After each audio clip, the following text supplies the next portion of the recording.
to 90 degrees, okay, then this is what the free body diagram would look like. There would be the force of tension as a centripetal force, but the stopper has still got some weight to it. So now, why doesn't the stopper just accelerate in this direction? It should, right? There has to be some force keeping it up. In this case, we've got a force keeping it up, a component of the normal force.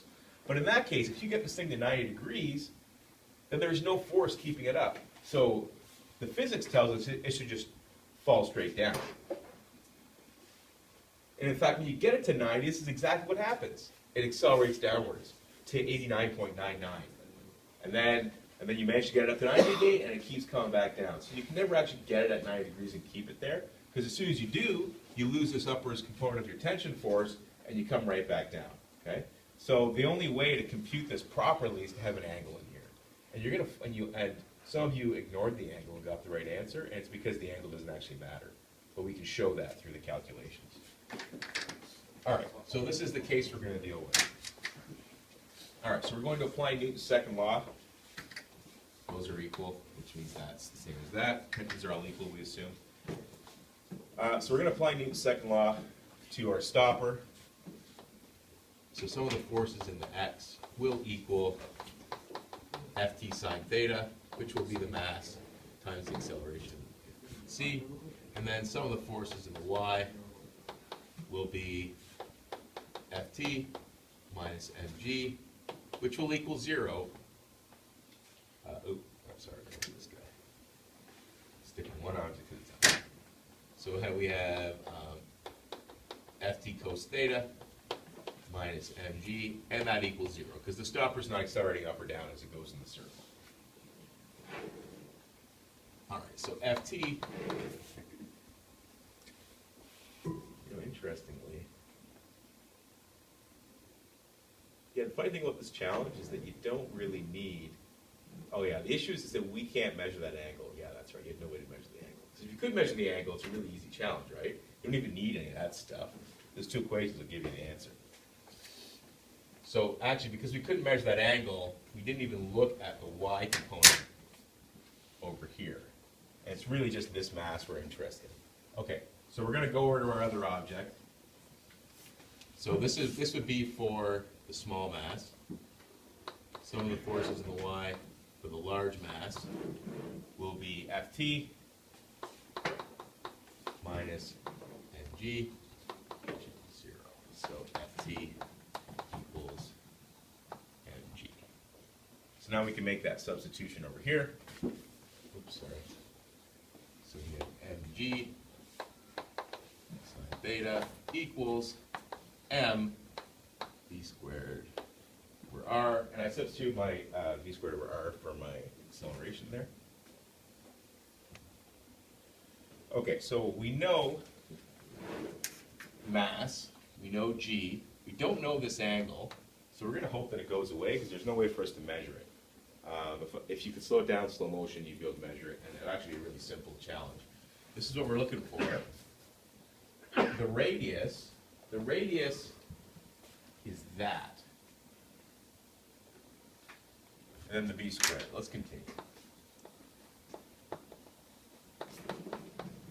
All right, so we can substitute our 2 pi r over the period squared in there, because the period was something we can measure.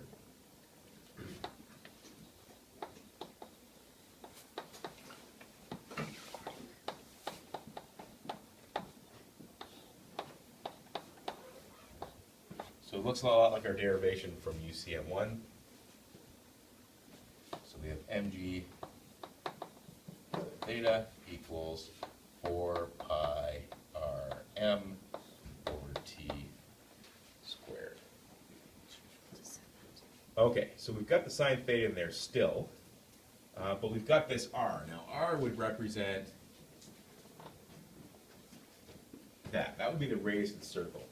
So we need an expression to give us r based on the length which we could measure and based on theta. So what's our expression for r? L sine theta. L sine theta. So we've got mg sine theta equals 4 pi L sine theta over the mass, period squared. So the sine thetas go away, which is nice. So then we find that our mass is going to be mg period squared over 4, this should be pi squared, over 4 pi squared. What I doing it might quick in my head here. Mg squared over 4 pi squared L. So there's a single equation which should give us the mass of the stopper. Is it dimensionally correct? You guys remember dimensional analysis? I might ask you to do it tomorrow. Or, yeah. I'm going to call you up. Taj, you should be doing dimensional analysis now. For Monday, well, let's see. This has got to equal kilograms, right? So this has to equal mass. Big M we'll use for mass. The question is that equal to the right side?